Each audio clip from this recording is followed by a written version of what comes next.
இந்த செய்தி கடந்த வாரத்தில் கேட்ட செய்தியை போல இன்னொரு ஆங்கிள் நம்ம பார்க்க போறோம்.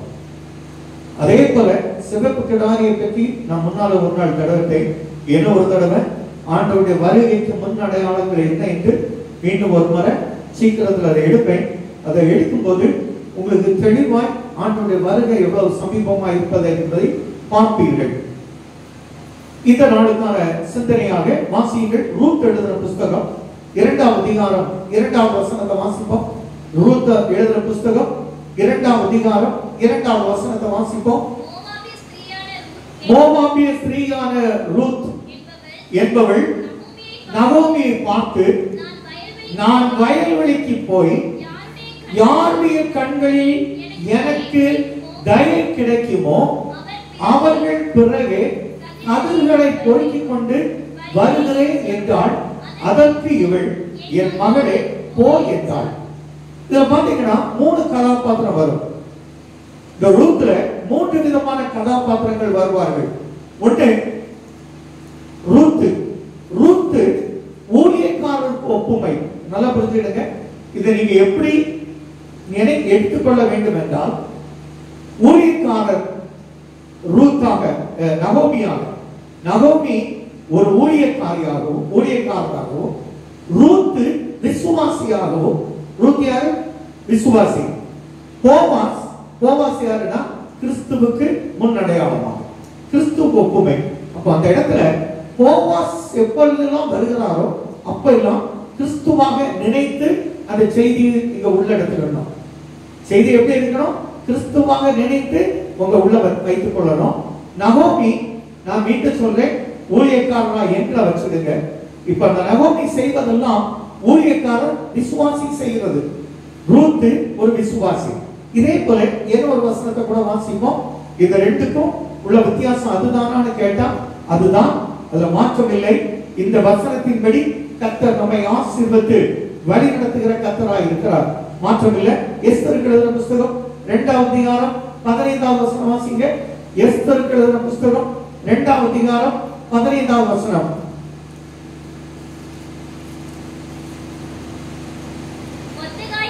மொர்தெகாய் தனக்கு குமார்த்தியாய் ஏற்றுக்கொண்டவளும் அவள் சிறிய தகப்பனாகிய அபிகாயேலின் குமார்த்தியான எஸ்தர் ராஜாவிடத்தில் பிரவேசிக்கிறதற்கு முறை வந்தபோது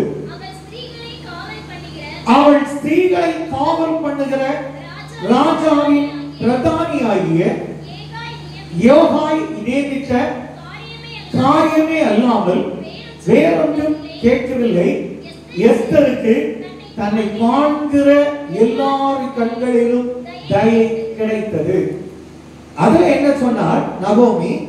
நீ போ, யார் கண்களிலெல்லாம் உனக்கு தயை கிடைக்கிறதோ, அழகா யாருடைய கண்களில் எனக்கு தயை கிடைக்குமோ நீ அங்க போய் பொறுக்கிக்க அப்படின்னு. பார்க்கிற எல்லாரும் போ, யாருடைய கண்கள்ல உனக்கு தயை கிடைக்குமோ அங்க ஒரு வருமானத்திற்கான ஒரு காரியத்தை நீ எடுத்துக்கொள் என்றார். இங்க என்ன சொல்லி இருக்கிறார்? தன்னை காண்கிற யாவருக்கும் எல்லாருடைய கண்களிலும் தயை கிடைத்தது. ரெண்டு வித்தியாசம் இருக்கு.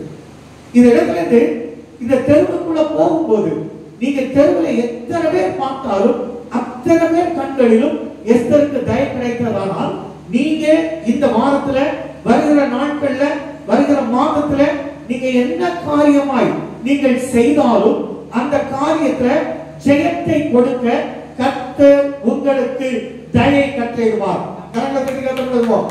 ஒரு வார்த்தையை கேட்ட உடனே அதை அப்படியே நீங்க எடுத்து கரங்களை கட்டி கர்த்தர் மகிமைப்படுத்தி ஆமென் என்று அதை உள்வாங்கிக் கொள்ளுங்கள். அங்கே நம்ம 3 பேரை பார்த்தோம். எங்க ரூத்துடைய சம்பவத்துல 3 பேரை பார்த்தோம். ரூத் யாரு? மீண்டும் சொல்றேன், ரூத் யாரு? நீங்க தான் சொல்றோம். ரூத் யாரு? விசுவாசி, மறந்துடாதுங்க. ரூத் யாரு? நீங்க விசுவாசி. நகோமி ஊழியக்காரனாகிய நான். போவாஸ் கிறிஸ்து. இத மறந்துடாதுங்க. இங்க வாங்க. இங்க வரும்போது எஸ்தர் விசுவாசி. எஸ்தர் யாரு? விசுவாசி. தகப்பனார் யாரு? ஊழியக்காரர். அத பாருங்க, சிறியத்தகப்பன் சித்தப்பா. அது மொர்தெகாய் எவ்வளவு அழகா சொல்ல பாருங்க. மொர்தெகாய் தனக்கு குமாரத்தியாய் ஏற்றுக்கொண்டவளும்.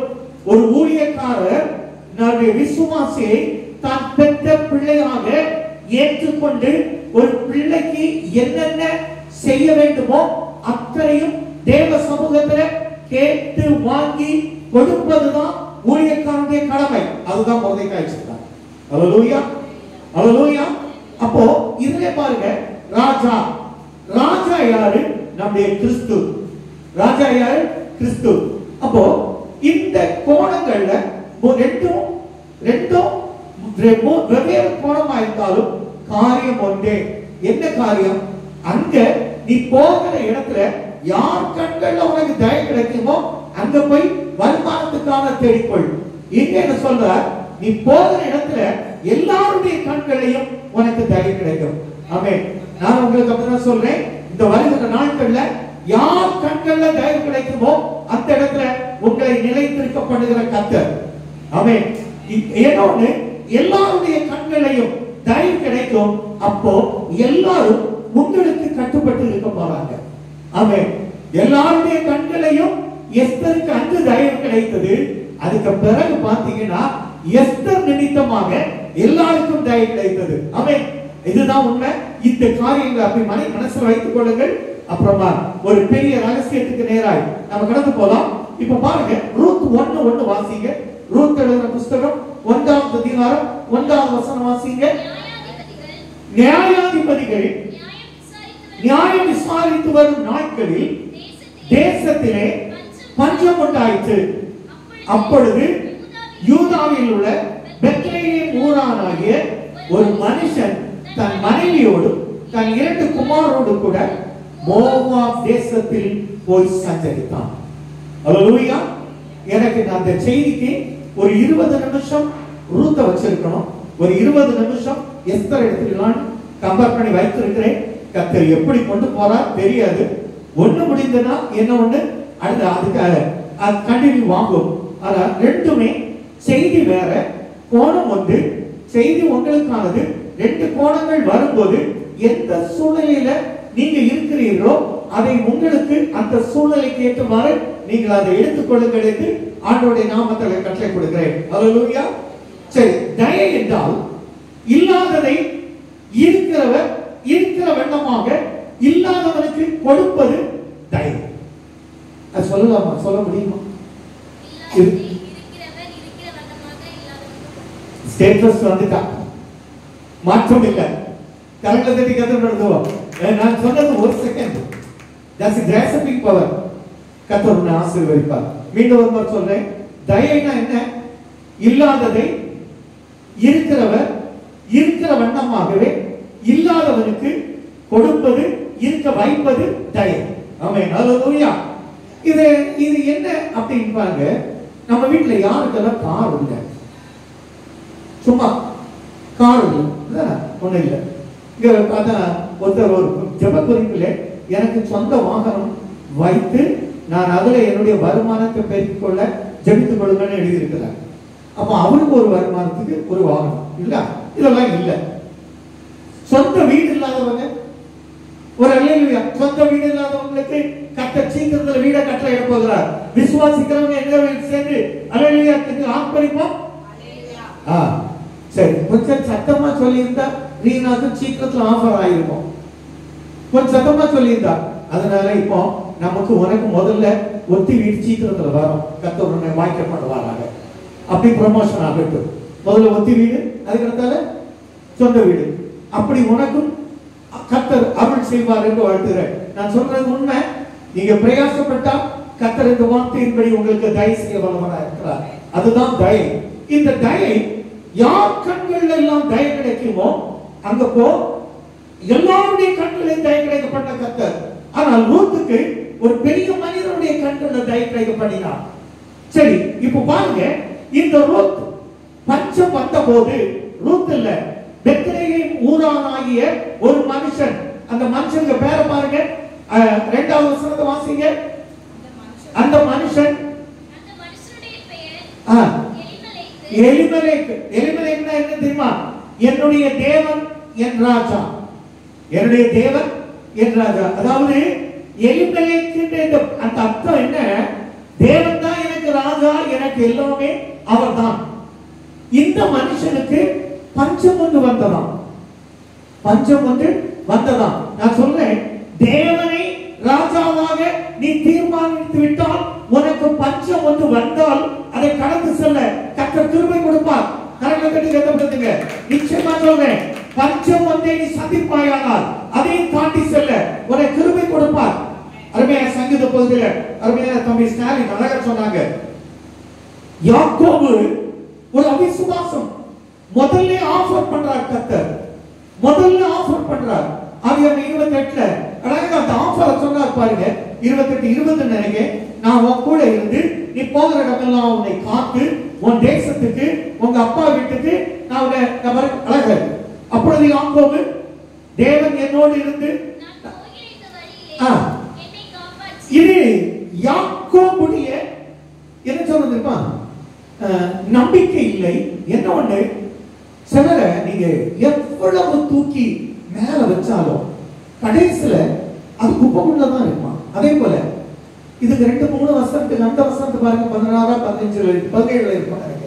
17 இல்ல, அத பாருங்க, தேவரீர் என்னோடு கூட இருந்து நான் போகிற இடமெல்லாம், ஆமா அது இது, நான் உன் கூட வருவேன், உனக்கு அப்பா வீட்டுக்கு உன்னை திரும்பி வர பண்ணுவேன், நான் சொன்னதை செய்யும் வர உன்னை கைவிட மாட்டேன்னு சொல்லியிருப்பார்.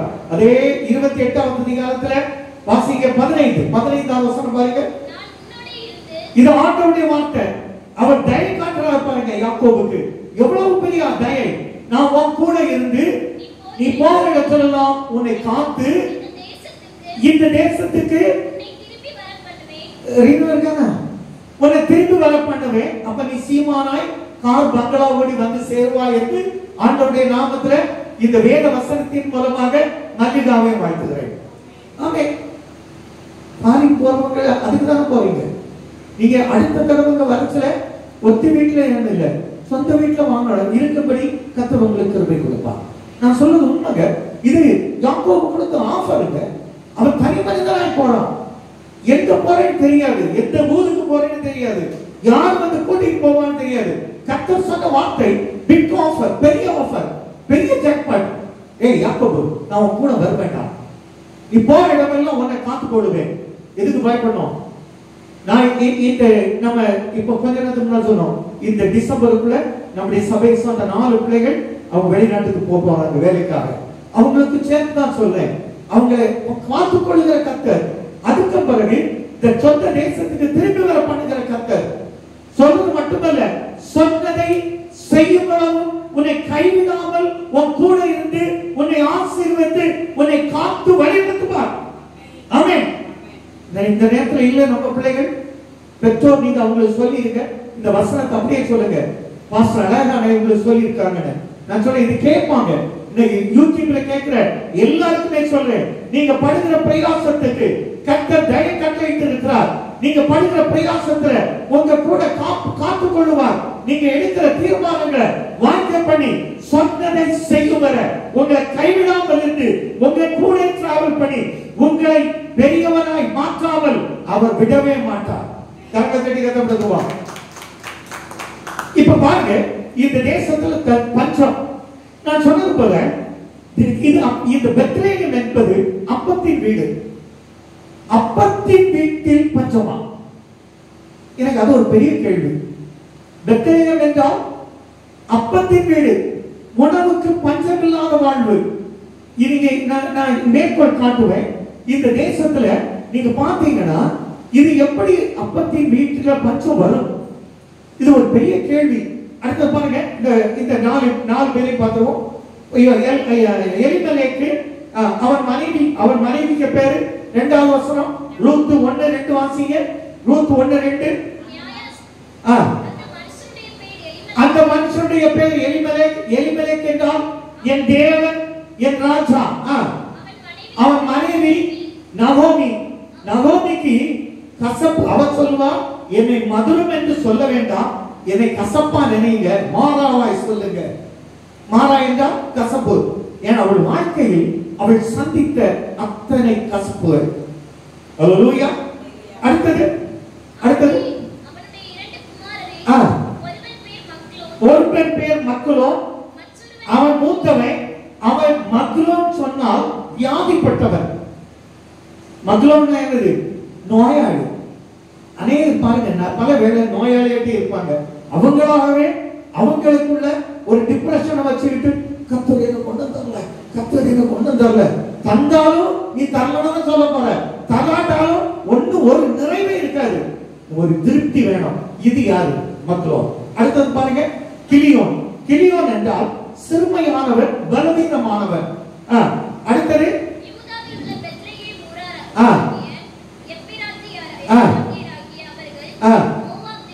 இந்த எப்ராத்தா எனப்பட்ட பெத்லெகேமே, நீ யூதாவில் சிறியவன் அல்ல, எருசலேமை ஆளுகிறவர் அங்கிருந்து புறப்பட்டு வருவார் என்று தீர்க்கதரிசனம் இயேசு கிறிஸ்துவை பற்றி சொன்னதை கேள்விப்பட்டிருக்கிறோம். இது இயேசு கிறிஸ்து வசிக்கிற அப்பத்தின் வீடு. ஆமென். இந்த ஆலயம் அப்பத்தின் வீடு. இது ஒரு பெத்லெகேம். நான் சொன்னேன் இது இயேசு வசிக்கிற இடம். இந்த இடத்துல, இந்த ஆலயத்துல எப்படி அப்பத்துக்கு வசனத்துக்கு பஞ்சம் உண்டாகும்? பஞ்சம் உண்டாகாது. பஞ்சமில்லாத வாழ்வை கொடுக்கிற கர்த்தர் முன்னோடு இருக்கிறார். எவ்வளவு அழகான ஒரு வார்த்தை. இவங்க மோவாப் தேசத்துக்கு போனாங்க. இந்த மோவாப் யார் என்றால், நமக்கு இப்ப ஞாபகம், நம்ம ஒரு ஒரு 3 வாரத்துக்கு முன்னால நான் இதை பிலேயாமை பற்றி சொல்லும் போது உங்களுக்கு சொன்னேன். பாலாக் ஞாபகம் இருக்கா? பிலேயாமை கூப்பிட்டு சபிக்க சொன்னான். அந்த பாலாவுக்கு மகன் எல்கானா, இதுல பாருங்க, இதுல யார் போட்ட எலிமெலேக், அங்க எல்கானா ஒருத்தன் வரணும். அவன் மகன், அவன் ஸ்தூல், நல்ல ஃபேட் மனுஷன், கொடுத்த மனிதன், ஸ்தூலித்த மனுஷன் சொல்லுவாங்க. நல்ல ஃபேட்டா, நல்ல கொழுப்பு. இந்த பாலாக்குக்கு பிள்ளைகளை தான் யார் கல்யாணம் பண்ணி இருக்கா? எலிமெலேக்கு பிள்ளைகள். இப்போ ஒரு சபிக்கப்பட்ட ஒரு சந்ததி கிட்ட போய் ஆசீர்வதிக்கப்பட்டவன் பெண் எடுக்கிறான். சொன்னது காரணம் என்ன? பஞ்சம். நான் சொல்றேன், பஞ்சம் இல்லாத வாழ்வுல பஞ்சம் என்று நீங்க ஒரு நாள் சொல்லாதுங்க. விசுவாசத்தை கர்த்தரை நல்லா வைத்திருக்கிறார். ஒண்ணு இல்லாட்டாலும் சொல்லு, கர்த்தரை ஆசீர்வதித்திருக்கிறார், நான் கர்த்தருக்குள் ஆசீர்வதிக்கப்பட்டவன் என்று நீங்க சொல்லி பாருங்க. ஆசீர்வாதம் உங்க வீட்டுல தங்குது. அல்லேலூயா, அல்லேலூயா. இப்போ இந்த மக்லோன் யார கல்யாணம் பண்ணுவான்னா, மூத்தவன் யாரு? மக்லோன். இவன் கல்யாணம் பண்றது இளையவன் ஓப்பாள். இரண்டாவது உள்ள கிலியோன் ரூத்தை கல்யாணம் பண்றான். தம்பி அக்காவை கல்யாணம் பண்ணான், அக்கா தம்பியை கல்யாணம் பண்ணான். இதுதான் இந்த சரித்திரம். மொத்தத்திலே போய் கல்யாணம் பண்ணிட்டான். இதுதான் இது. சரி, இந்த தேசத்தை பற்றி நம்ம ஒரு முறை வாசிப்போம். உபாகமம் 23ஆம் அதிகாரம் 3-4 வாசிங்க. மோவாப் எப்படிப்பட்ட தேசம் என்று இங்க அழகா சொல்லி இருக்கு பாருங்க. சில இடங்கள்ல நம்ம போகும் முன்பு அந்த தேசத்தை பற்றி விசாரிக்கிறோம். இந்த தேசத்துல எனக்கு அங்க என்ன இருக்கு இதெல்லாம் யோசித்து தான் போறோம். நீங்க போகிற இடம் நான் சொல்றேன் பெத்தேலாக இருக்கும். நீங்க எந்த இடத்துக்கு போனாலும், எங்க தங்கினாலும் அது பெத்தேலாக இருக்கும். வாசிப்போம். உபாகமம் 23:3-4 வாசிங்க.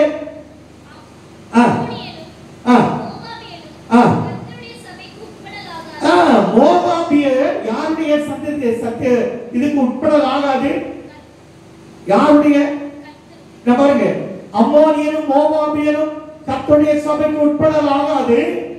10ஆம் தலைமுறையிலும் என்றைக்கும் அவர்கள் 10வது தலைமுறையில கூட இந்த மோவாபியன் சந்ததி சபிக்கப்பட்டதா இருக்கும் என்கிறார். அந்த மோவாபுக்கு பிள்ளைகள் தான் எலிமெலேக் என்ன செய்திருக்கான்? நகோமி என்ன செய்திருக்கிறார்? பொண்ணு எடுத்திருக்கிறார்.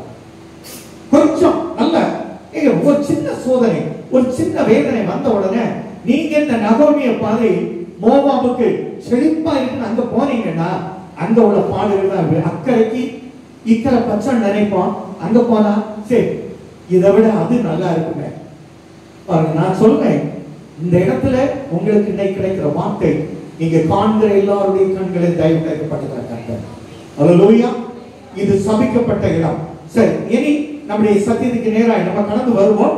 நிச்சயமா சொல்றேன், இந்த அப்பத்தின் வீடு எப்படிப்பட்ட வீடு பாருங்க. உபாகமம் 8:7 வாசிங்க. ஆறுகளும் ஊற்றுகளும் உள்ள தேசத்தில் உங்களை ஆண்டவர் கொண்டு போய் சேர்க்க போகிறார். இனி தண்ணிக்கு பச்சமில்லாத வாழ்வை இளைய சொல்ல பாருங்க. தேவனாய் கர்த்தர் உன்னை நல்ல தேசத்தில் பிரவேசிக்கப்படுகிறார். யாரு நான் இப்போ இந்த இதுக்காக நான் எடுக்கல, நீங்க பிரயாசப்படுறீங்க. நீங்க எங்க இருந்தாலும் இந்த இடம் பெத்தேலா இருக்கும்போது இந்த தேசத்துல பஞ்சம். இப்போ ஒரு அருமையான காரியத்தை சொல்லிட்டு வர பாருங்க. ரூத் 1:4 வாசிங்க. ரூத் 1:4 வாசிங்க. எத்தனை வருஷம் மோவாபை அவள் சந்தரித்தாள் பாருங்க.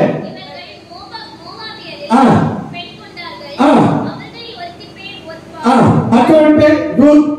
ஏறக்குறைய 10 வருஷம். எத்தனை வருஷம்? 10 வருஷம் பஞ்சத்தை நிமித்தமாக வேற இடத்துல மைக்ரேட் ஆயிட்டாங்க. இப்ப பாருங்க, நகோமிக்கு புலம்பம். நம்ம எல்லாம் புலம்புறோம்ல, என்ன புலம்பம் பாருங்க. வாசிங்க 8வது வசனம் வாசிங்க. இவன் என்ன புலம்புகிறான்? பஞ்சம் வந்துச்சு, புருஷனை இழந்துட்டா, மனைவியை பிள்ளைகளை இழந்துட்டா, எல்லாத்தையும் இழந்துட்டா. பாருங்க, நகோமி தன் 2 மருமக்களை நோக்கி, நீங்கள் இருவரும் உங்கள் தாய் வீட்டுக்கு திரும்பி போங்கள், மரித்து போனவர்களுக்கும் எனக்கும் நீங்கள் தயவு செய்து போல கர்த்தர் உங்களுக்கு தயவு செய்வாராக. ஆமென். நான் உங்களுக்கு அப்படிதான் சொல்றேன்.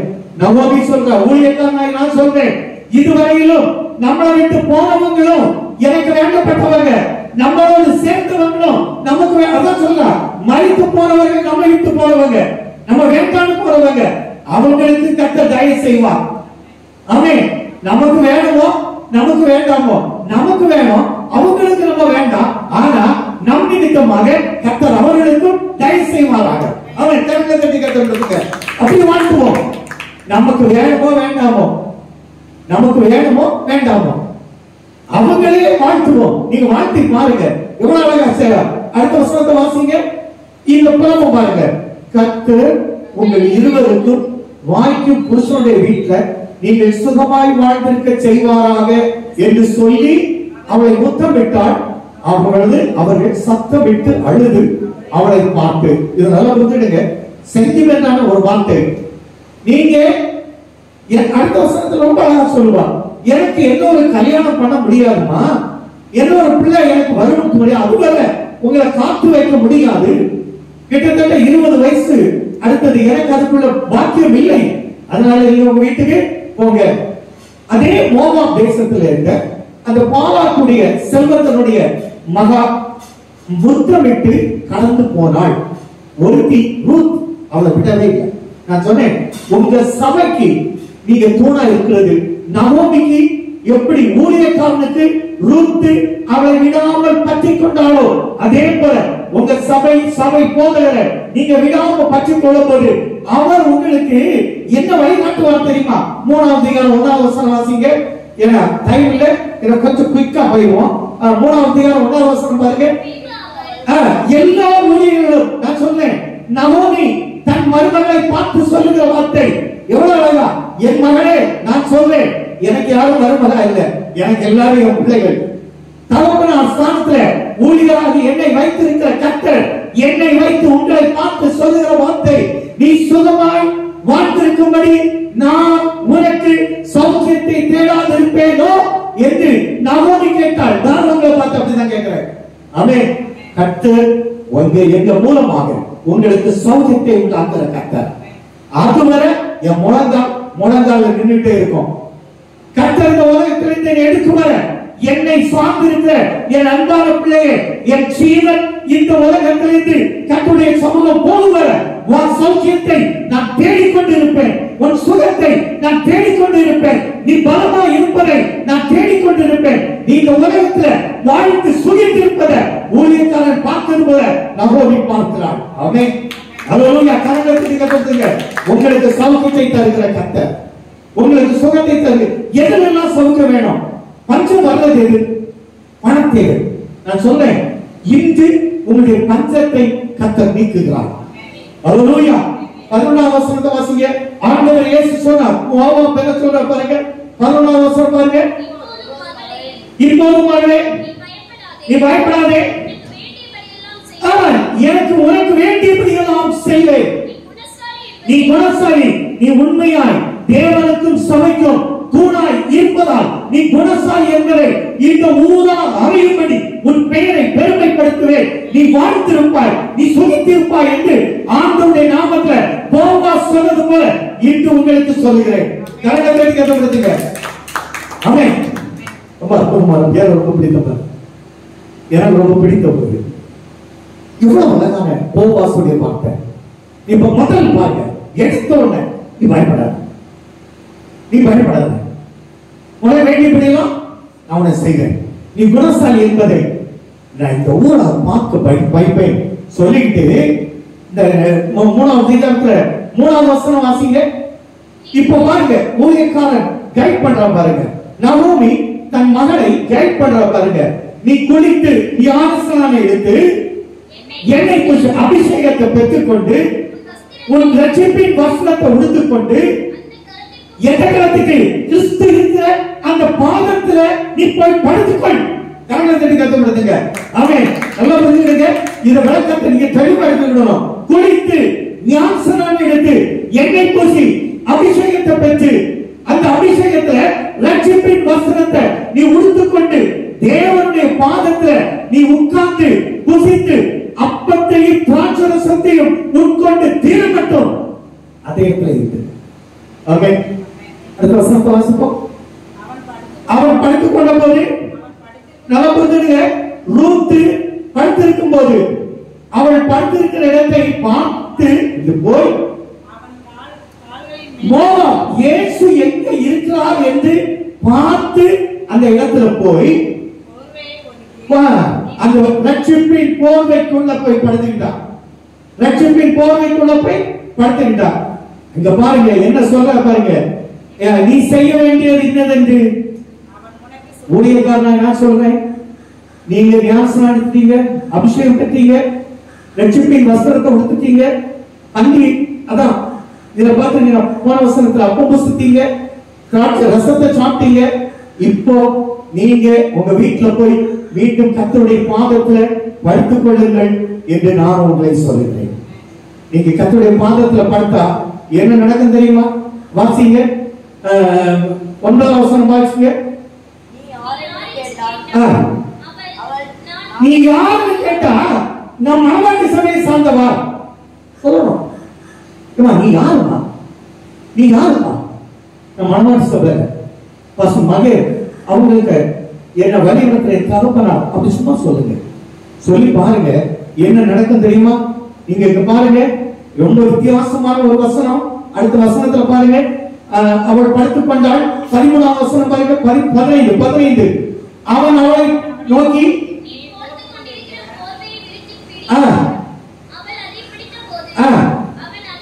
நீங்க நான் சொல்லதை கேட்டீங்கன்னா கர்த்தர் இந்த மாதத்துல உங்களுக்கு மீதம் எடுக்க 6 படி வாக்குமதை அளந்து போட்டு அவள் மேல் தூக்கி விட்டு பட்டணத்துக்கு புறப்பட்டு வந்தாள். நான் சொல்றேன், நீ சம்பாதிக்க போற, நீ பொறிகையோடு போனஸோடு மகிழ்ச்சியாய் என்ன நோக்கத்துக்கு போறியோ அதோடு வீட்டுக்கு கடந்து வரும்போது அப்படி ஒரு மகிழ்ச்சியோடு வருமானத்தோடு ஒவ்வொரு நாளும் கடந்து வர கர்த்தர் உனக்கு கிருபை கொடுப்பார். கடவுளை கேட்டுங்க.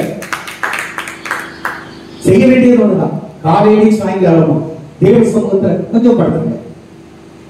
நீங்க இருக்கிற வீட்டுல காலையில் சாயங்காலம் குடும்பத்தை ரொம்ப பண்ணுங்க. இப்ப கடைசி அந்த 18வது வசனத்தை வாசிப்போம்.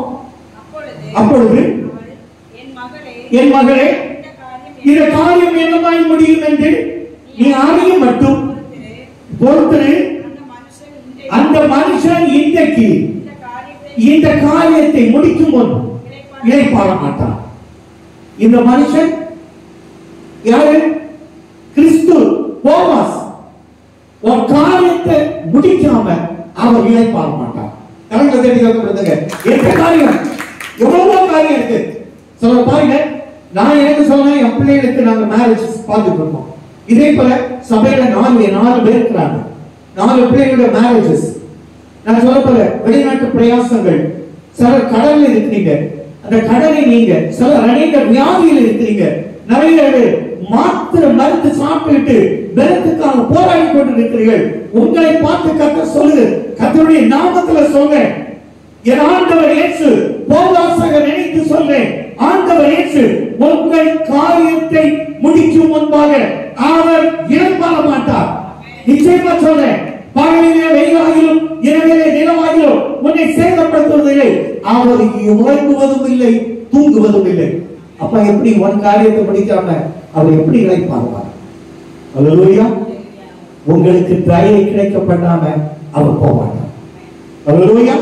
இனி இரண்டாவது பாட்டுக்கு போறோம். வாசிங்க எஸ்தர் எழுதின புத்தகம் 2ஆம் அதிகாரம் 15ஆம் வசனம் வாசிங்க. எஸ்தர் 2:15 வாசிங்க. மொர்தெகாய் தனக்கு குமாரத்தியாய் ஏற்றுக்கொண்டவளும் அவள் சிறிய தகப்பனாகிய அபிமெலேக்கு குமாரத்தியுமான எஸ்தர்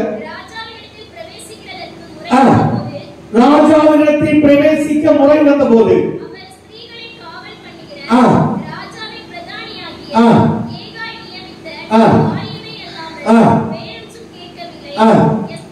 எஸ்தருக்கு தன்னை காண்கிற எல்லார் மேலும் தயை கிடைக்க பண்ணினார். அதே இதுல 17 பாருங்க.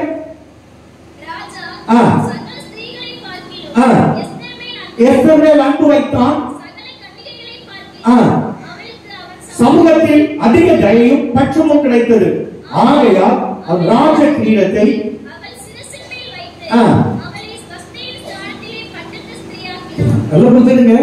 தயை மட்டும் இல்ல, இங்க அழகா சொல்லியிருக்கு, பட்சமும் தயையும் பட்சமும் கிடைத்தது. பக்கத்துல வந்து சொல்லி ஒரு உத்தரவு கொடுத்துட்டான். சரி, இப்படி வாங்க. கொஞ்சம் ஒரு ரீகாப் என்னன்னா, சாயந்திரம் இந்த ஆகாஸ்வேர் யார்? கோரேஸ் ராஜாவை பற்றி நம்ம கேள்விப்பட்டோம். போன வாரத்தில் கூட சொன்னேன். வெண்கல கதவை உடைத்தான். 100 வெண்கல கதவுகளை உடைத்து 100 இரும்பு தாழ்பாலை மறித்து இந்த கோரேசுடைய மகன் தான் ஆகாஸ்வேர். கோரேஸ் ராஜாவுடைய மகன் ஆகாஸ்வேர். இவனுக்கு இரண்டாவது மகன் தரியு. இந்த நல்ல புரிஞ்சுடுங்க, தரியுங்கிறது அவங்க பட்டத்துக்கு வந்த பேர், ஒரிஜினல் பேர் வேற. ஆகாஸ்வேர் அதே போல, அர்த்தசாஸ்திரா அதே போல, இதெல்லாம் பாபிலோன்ல இருக்கு. இப்ப பாருங்க, இந்த இரண்டாம் தரியுடைய மகன் தான் எஸ்தர் மகன். எஸ்தருக்கு மகன் யாரு? இரண்டாம் தரி. நல்லா புரிஞ்சுடுங்க, இவ்வளவு அழகான ஒரு வார்த்தை. இந்த கோரேசுக்கு மகன் தான் ஆகாஸ்வேர். ஆகாஸ்வேருக்கு சன்னிதானத்துல இவங்க இப்ப எஸ்தரை கொண்டு விடுறாங்க. இப்ப வஸ்தி யார்? வஸ்தி யாருன்னா, நமக்கு தானியேல்ல 1000 பேருக்கு ஒரு விருந்து பண்ணான். விருந்து பண்ணும்போது தானியேல் எழுதின புத்தகம் அதை வாசிங்க. அந்த வாஸ்தாரம் உங்களுக்கு புரியும். தானியேல் 5:1-2 வாசிங்க. 5:1-2 வாசிங்க.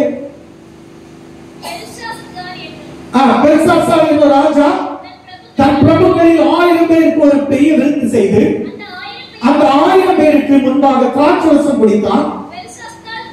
இந்த பெல்சாத்சார் திராட்சரசம் குடித்துக் கொண்டிருக்கையில் இந்த தாபனாகிய நேபுகாத்நேச்சாருக்கு மகாதான் வஸ்தி. நேபுகாத்நேச்சாருக்கு மகாதான் வஸ்தி. அப்ப ஏன் வஸ்தி எடுத்தான் என்றால், நல்லா புரிஞ்சுடுங்க, இந்த எருசலேம் தேவாலயம் கட்டப்பட்டு கொண்டு இருக்கிறது என்று செய்தி வந்த உடனே அவன் ஓடி வாரான். ஆகாஸ்வேர், எருசலேம் தேவாலயம் எங்க அப்பா அடிச்ச காலையத்தை கட்ட போறாங்க, அதை நடத்துங்க. அவனும் நிறுத்திட்டான். ஆண்டவர் பார்த்தார், தூக்கிடாம தூக்கிட்டான். அவன் அந்த விருத்துல ராஜாக்கள் நிறைய வந்திருக்கிறாங்க, மந்திரிமார் இருக்காங்க. தன் மனைவி எப்படிப்பட்டவர் என்று அவங்களுக்கு காட்டும்படி அவளை வர சொன்னான். வஸ்திரத்தோடு, ராஜ வஸ்திரம் வரல. காரணம் என்ன? எருசலேம் தேவாலயத்தை அழிக்க வேண்டும் என்று அது கட்டும் போது இரண்டாவது தேவாலயம் கட்டப்படும் போது தடை பண்ணுவதால் ஆண்டவர் வஸ்தியை காலி கண்டார். இப்பதான் எஸ்தர் வாரா. எஸ்தர் யாரு? ஆகாஸ்வேரில மொர்தெகாய்க்கு ஒரு மகா. இதுல ஒரு பெரிய ரகசியம் இருக்கு. இந்த வசனத்தை நம்ம வாசிக்க கேட்டது போல ஒரு சில பகுதிகளை நம்ம பார்ப்போம். இங்க பாருங்க 2வது அதிகாரத்துல 9வது வசனம் பாருங்க. 9வது வசனம். அந்த பெண் அவன் பார்வைக்கு நன்றா இருந்ததினால் எஸ்தர் அவன் பார்வைக்கு நன்றா இருந்ததனால் எஸ்தர் 2:9 அந்த பெண் அவன் பார்வைக்கு நன்றா இருந்ததினால் அவளுக்கு அவன் கண்களில் தயை கிடைத்தது. ஆகையால் அவளுடைய சுத்திகரிப்புக்கு வேண்டியவைகளையும் அவளுக்கு தேவையான மற்றவைகளையும் அவளுக்கு கொடுக்கவும் ராஜ அரண்மனையில் அவளுக்கு இந்த பாருங்க நல்லா புரிஞ்சுடுங்க. ஒரு இக்கட்டான ஒரு அடிமை பெண் அவன் சொல்றான், பூர்வீகத்தை மட்டும் சொல்லாத, நான் யாருடைய மகன்னு நீ சொல்லாத. அடுத்தது வசனம் ரொம்ப சென்டிமென்ட் பாருங்க. 11வது வசனம் வாசிங்க. 11வது வசனம். எஸ்தருடைய சொந்த செய்தியும் அவளுக்கு நடக்கும் காரியத்தையும் அறிய மொர்தெக்காய் நாளொரு கன்னிமாடத்து முற்றத்துக்கு முன்பாக. அது எங்க கடமைங்க. நான் சொன்ன மொர்தெக்காய் யாரு? ஊழியக்காரன். தினமும் அவன் ஒரு வருஷம் அவளை பக்குவப்படுத்தும் போது என்ன தேவை, அவன் அந்த தகப்பனார் சொன்னதை அவன் கேட்கவில்லை. சமீபத்தில் நிறைய தற்கொலைகள் இதை ரொம்ப உடைச்சது. இப்ப நம்ம கொலசைக்கு பக்கத்துல இருந்து ஒரு பிள்ளை நைட் ஃபுல்லா இன்ஸ்டாகிராம்ல போய் ரீல்ஸ் போட்டுட்டு அது அவங்க அம்மா அப்பா கண்டிச்சுன்னு சொல்லி அங்கேயிருந்து போட்டு வெளியே வந்து சூசைட் பண்ண தாயார் அழுகுது. நான் சொல்றேன், குடும்பங்கள் சின்னமாக காரணம் நாம் எது செய்கிறோம், பெற்றோருக்கு பிடிக்கிறதா இல்லையான்னு கட்டாயம். இந்த மொர்தெக்காய் எவ்வளவு அழகான ஒரு காரியம். தினமும் போறான், தினமும் பார்க்கிறான், தினமும் ஜெபிக்கிறான். உங்களுக்காக காலையில ராத்திரி நான் சிலருக்கு பாத்தீங்கன்னா அதிகாலையில ஜெபம் பண்ணிட்டு வசனத்தை போடும்போது அவங்களுக்கு தெரியும் எங்க போதகர் இப்ப எனக்காக ஜெபம் பண்ணிட்டு இருக்கிறார். தினமும் இது ஊழியக்காரன் மொர்தெக்காய் தினமும் பார்க்கிறான். தினமும் உங்களை விசாரிக்கணும், தினமும் சபையில வசனத்தை கேட்கணும், தினமும் கர்த்தருடைய சமூகத்துல நீ காத்திருந்தால் நீ பட்டத்து இளவரசியாய் உயர்த்தப்படுவதை யாராலும் தடுக்க முடியாது. கரங்களை கட்டிக்கிறோம். ஒவ்வொரு பெண்ணுக்கும் உரியது. அதே போல பாருங்க, அதுல 14வது வசனத்துல பாருங்க, ராஜா சகல ஸ்திரீகளை பார்க்கிறோம் எஸ்தருக்கு மேல அன்பு வைத்தான். நான் சொல்றேன், உங்க மேல கர்த்தர் உங்களை நேசிக்கிறார், உங்களை ஆசீர்வதிக்கிறார், உங்க மேல கர்சனையா இருக்கிறார். இப்ப நம்ம செய்ய வேண்டியது ஒண்ணு இருக்கு. 7வது வசனத்துல பாருங்க. 7வது வசனம் 7வது அதிகாரம் 2வது வசனம் வாசிங்க. அடுத்த வாரத்துல நம்ம எல்லாம் இதை செய்ய போறோம். அடுத்த வாரம் தேவ சமூகத்துல உட்காரும் போது நீ என்ன செய்யணும் அதை பாருங்க, வாசிப்போம். 2ஆம் நாள் விருந்தில் திராட்சரசம் பரிமாறப்படும் போது ராஜா எஸ்தரை நோக்கி, இப்போ கர்த்தர் உங்களை பட்டத்து இளவரசி அழைச்சார். ராஜா என்ன கேட்கிறார், ஆண்டவர் ஒரு ராணி ஸ்தானத்துல கொண்டு வந்துவிட்டு அது வரையிலும் ஊழியக்காரனை வச்சு தினமும் பார்த்து தினமும் ஆலோசனை கொடுத்து அவனை ஒரு ஷேப் பண்ணி, நான் சொல்றேன், படிக்கிற எல்லா பிள்ளைகளும் படிப்புக்கு உங்க பெற்றோர் உங்களுக்கு என்ன சொல்றாங்க கேளுங்க. உங்க ஊழியர்கள் என்ன சொல்றாங்க கேளுங்க. உங்க அம்மா என்ன சொல்ல கேளுங்க. ஒரு புருஷன் என்ன சொல்றாரு கேளுங்க. நான் ஒரு வீட்டுக்கு ஒரு ஆலோசனை கொடுக்க போயிருந்தேன். நான் என் மனைவியும் நான் இந்த பிள்ளைகளை சொன்னேன், உன் புருஷன் இந்த பாஸ்டர் பேசக்கூடாதுன்னு சொன்னா பேசவே செய்யாது. இந்த பாச மாட்ட அந்த தம்பியை கூப்பிட்டு சொன்னேன், உன் புருஷன் உன் மனைவி பாச மாட்ட பேசாது. காரணம், புருஷன் கடவுளுடைய ஸ்தானத்தில் இருந்து உன்னை சொல்லும் போது நீ கேளு. அதுதான் இங்க சொல்லி இருக்கிறார். நீ இதை செய்தால் இந்த ஸ்தானம் உனக்கு கொடுக்கப்படும் போது எவ்வளவு அழகாக சொல்லப்பட்டிருப்பாருங்க. ராஜா எஸ்தரை நோக்கி, எஸ்தர் ராஜாத்தியே ஒரு வேண்டுதல் என்ன? எப்போ அப்பம் கொடுக்கும் போதா? எப்போ அப்பம் கொடுக்கும் போதா? இல்ல, அப்பம் கொடுக்கும் போது நீங்க என்ன கேட்கணும் தெரியுமா? ஆண்டவரே, ஆண்டவருடைய சரீரம் என் சரீரத்தோடு இணைக்கப்படுகிறது, என் பலவீனங்கள் எல்லாம் மாற்றப்பட்டு என் முகத்துல தேவனுடைய ஒரு ஐஸ்வர்யம் உண்டாகட்டும். அப்பத்தை உங்க கையில வாங்கிட்டு நீங்க வச்சுக்கிட்டு நாங்க காமனா சொல்றோம்ல, அதுல உங்க பலவீனம் நீங்க கேளுங்க, உங்க சுகத்தை கேளுங்க, உங்க சரீரத்தோட பாடுகள் நீங்க கேளுங்க, எல்லாத்துக்கும் கேளுங்க, எல்லாத்துக்கும் உங்க சரீர தேவைகளை கேளுங்க, கர்த்தர் செய்வார். திராட்சரசம் பரிமாறப்படும் போது முக்கியம்தான். நீ ராஜ்யத்துல பாதையை கேட்டாலும் தருவேன்னா, என்ன கேட்டாலும் தருவார், என்ன கேட்டாலும் தருவார். சத்துருக்க பிராணம் கேட்டா நடக்காத காரியம் உன் பிராணம் தூக்கிடுவார். ஏன்? அது சாலமோன் அழகா சொன்னார்ல, நீ சத்துருக்களின் பிராணனை கேட்கல, எனக்கு ஐஸ்வர்யத்தை கேட்கல, நீ இதை கேட்டதுனால் கேளாததை தருகிறேன் கொடுத்தார்ல. நீங்க ராஜ்யத்தை இதை நான் அடுத்த வாரம் மீண்டும் சொல்றேன். உங்க கையில அப்பம் கொடுக்கும் போது சரீர தேவைக்காக கேளுங்க, ரசத்தை கொடுக்கும் போது எது தேவையோ அதை கேளுங்க. நிச்சயமாய் சொல்றேன், கர்த்தர் நீ வேண்டிக் கொண்டதை, நீ கேட்டதை அந்த பந்தியில ஒரு கொடுக்க அவர் நல்லவராக இருக்கிறார். கொடுப்பார், பெற்றுக்கொள்ள இருக்கிறேன். எல்லாம் கேட்க ஆண்டவர் நல்ல கர்த்தர். இதுதாங்க. இது மட்டும் இல்ல, அழிக்கணும்னு நினைச்சான். ஆமா, அழிக்கணும்னு நினைச்சான். உங்களை ஒருத்தன் அழிக்க முடியாது. அழிக்கணும்னு நினைக்கிறவன் அழிஞ்சிருப்பான். நீ பலத்திருப்பான். அந்த காரியம் மாறுதலாய் முடியும் பாருங்க. ஆமான் இவன் அழிக்க நினைச்சான். ஆமானுக்கு வீட்டை மொர்தெகாய்க்கு கொடுக்கப்பட்டது. ஆமானுடைய டிரெஸ் எல்லாம் அவனுக்கு ராஜ வஸ்திரம் கொடுக்கப்பட்டது. அவனை நேர்மையாய் வைக்கும்படி கர்த்தர் கிருபை கொடுத்தார். காரணம் என்ன தெரியுமா? ஒரு விசுவாசியாக ஒரு ஊழியர் கனப்படுத்தப்படுகிறார். ராஜ வஸ்திரம் தரித்தவராக எவ்வளவு பெரிய மகிமை. மகா அந்த ஊழியரால் உயர்த்தப்பட்டது. தினம் கேட்கிறார், ஆலோசனை கொடுக்கிறார். இது வேண்டாம், இதை செய், இதை செய், இதை செய். ஜெபிச்சீங்களா? உங்களுக்கு என்ன தேவையே? ஏன் நான் ஜோபடி இருந்தேன், எனக்கு 2 நாளா நீங்க நல்லா இல்லைன்னு கேட்கிறேனே. கர்த்தர் காட்டுறாரு. உடனே கேட்கிறேன்ல, உன் வியாபாரம் குறைபடும் போது உடனே கேட்கிறேன்னா கர்த்தர் இந்த இடத்துல எனக்கு காட்டுவான். அதாங்க ஊழியர். ஆனா உங்க மூலமா ஊழியருக்கு கன மகிமை உண்டாகும். ஊழியர் மூலமாக நீங்கள் வாழ்ந்து சுகித்து பட்டத்து இளவரசியா இருப்பீர்கள். தேவன் உங்களுக்கு எல்லா நன்மையும் என் மனவாட்டி சபையின் மூலமாக கொடுப்பா. பெற்றுக்கொள்ளுங்கள், நினைத்திருங்க, சந்தோஷத்தோடு இருங்க. கேட்கிற எல்லாவற்றையும் அடுத்த வாரத்துல திராட்சரசம் பரிமாறப்படும் போது கேளுங்கள், பெற்றுக்கொள்ளுங்கள், ஐஸ்வர்யமா இருங்க, ஆசீர்வாதமா இருங்க. கர்த்தர் உங்களை ஆசீர்வதிப்பார். எல்லாரும் கத்திருப்போம், எல்லாரும் கத்திருப்போம்.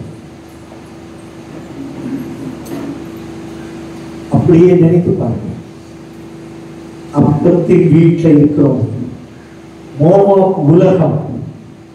உலகம் பார்க்க நல்லா இருக்கும். உலகத்தில் உள்ள செய்கள் நல்லா இருக்கும். ஆனா அந்த உலகத்துக்குள்ள போனீங்கன்னா எல்லாம் போயிடும். உலகம் ஒரு கேம்பிளிங், அது ஒரு சூதாட்டம் நிறைந்தது.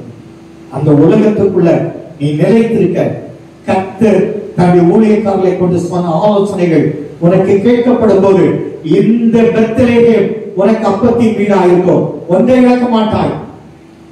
உன்னை கேர் பண்ண என ஒரு மகளை கொடுப்பார். நீ தனிமைப்படுத்தப்பட்டவன் அல்ல. உன்னை சுற்றி ஒரு பெரிய சந்ததியை வைத்திருக்கிறான். உன் காரியத்தை செய்து முடிக்கும் முன்பாக என் ஆண்டவர் இயேசு இழைப்பாக மாட்டார். உங்க காரியம் கேஸா, வேலைக்கு ட்ரை பண்றீங்களா, வீடா, என்ன காரியத்துக்கு நீங்க பிரயாசப்படுறீங்க? உங்க காரியத்தை செய்து முடிக்கிறாங்க, அவர் இழைப்பாக மாட்டார். நீங்க சௌக்கியமாய் வாழ்ந்திருக்கிறதை ஊழியர்கள் விரும்பும் போது ஆண்டவர் சொன்ன வார்த்தை, பயப்படாதே, நான் உனக்கு வேண்டியபடியெல்லாம் செய்வேன். அந்த விசுவாசத்தோடு கடந்து செல்லுங்க. ஆண்டவர் எனக்கு வேண்டியபடியெல்லாம் செய்வார். நான் அவர் எனக்கு ஆனதை தந்துருவார். அந்த சந்தோஷத்தோடு கடந்து செல்லுங்க. எஸ்தர் சொன்னா பாருங்க, ஆகாசியர் கேட்டார் பாருங்க, திராட்சரசம் பரிமாறப்படுகிற ராஜ்யத்துல பாதி கேட்டாலும் கிடைக்கிறது. கேளுங்க, நீங்க கேட்கிறதை பெற்றுக் கொள்வீர்கள். எஸ்தரை போல தேவ சமூகத்துல காத்திருங்க. மொர்தெகாயினுடைய ஆலோசனை அவ கேட்டா, அவ வழிமாறல, ஒரு சிறு இடம் கூட தவறாமல் நடந்தாள், நினைத்திருந்தாள், கேட்டதெல்லாம் பெற்றுக்கொண்டாள். அப்படி உங்களை ஆசீர்வதிங்கள். நல்ல தகப்பனே, தயை காண்கிற எல்லாரையும் தயை கிடைக்க பண்ணுங்க. நாங்க போகும்போது யாருடைய கண்களை எங்களை தயை கிடைக்குமோ அந்த இடத்துல நினைத்திருக்க போறோம். அந்த இடம் எங்களுக்கு ஒரு சொந்த பூமியாய் மாறப்போகிறது. அது கல் மண்ணு எங்களுக்கு பொன்னாக மாற்றப்படும். கல் எங்களுக்கு பொன்னாக மாற்றப்படும். இரும்பு எங்களுக்கு பொன்னாக மாற்றப்படும். வெண்கலம் எங்களுக்கு பொன்னாக மாற்றப்படும். வெள்ளி எங்களுக்கு பொன்னாக மாற்றப்பட்டு எங்களை பொன்னை போல ஜொலிக்கப்படுகிற கர்த்தர் அல்லவா. நீங்க சொல்லி இருக்கீங்கப்பா, நாங்க கடந்து வந்திருக்கிறோம் கர்த்தருக்குள்ள. ஆண்டவரே, இந்த ரூத்தை போல நாங்க தேவ சமூகத்துல காத்திருக்கிறோம். ஞானஸ்நானம் பெற்றோம், பந்திக்குள்ள வந்துட்டோம், தேவ சமூகத்துல போர்வையை நீக்குகிறோம். உங்க சமூகத்துல காத்திருக்கும் போது எங்களுக்கு வேண்டியபடி நாம் செய்கிற கர்த்தர், எங்க காரியத்தை செய்யாம இழைப்பாராத கர்த்தர் அல்லவா. எஸ்தரை வைத்து ஒரு பெரிய சந்ததியை மீட்டீங்களே, யூத குலத்தை மீட்டெடுத்த கர்த்தர். ஆண்டவரே, எஸ்தரை போல எங்க பிள்ளைகளை கொண்டு அந்தந்த குடும்பங்களை கட்டி எழுப்புகிற கர்த்தர், சீமானாய் மாற்றுகிற கர்த்தர், இந்த பூமியில இவர்கள் வளர்த்திருக்கப்படுகிற கர்த்தர், பட்டத்து இளவரசர்களாக ஆண்டவரே எங்கள் சபை ஜனங்களை ஆசீர்வதித்து நன்மை செய்ய வேண்டும் என்று எங்கள் ஆண்டவர் இயேசுவின் மூலம் ஜெபம் நல்ல பிதாவே. ஆமென்.